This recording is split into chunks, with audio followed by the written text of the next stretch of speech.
There are some tulips for you. Aren't they beauties? And then in here there's some Ericium wallflowers. These are really sweet smelling. It's just a gorgeous day. And then there's more on this side too.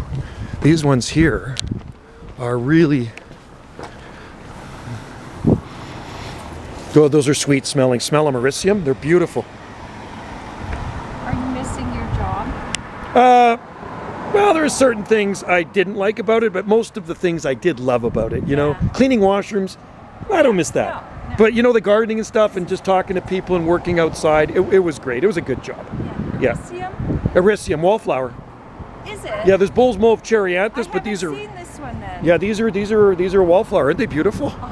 And the fragrance, people don't really. Color. I know. There's yellows. So I think there's oranges. What's called Ericium what? Ericium. Well, it's the red Ericium. I don't know if there's a special name, but isn't it? Just the scent. Yeah, it's really a great Isn't that great? one. I know. Yeah. A lot of people don't stop to smell the flowers. I do. Yeah, you're welcome.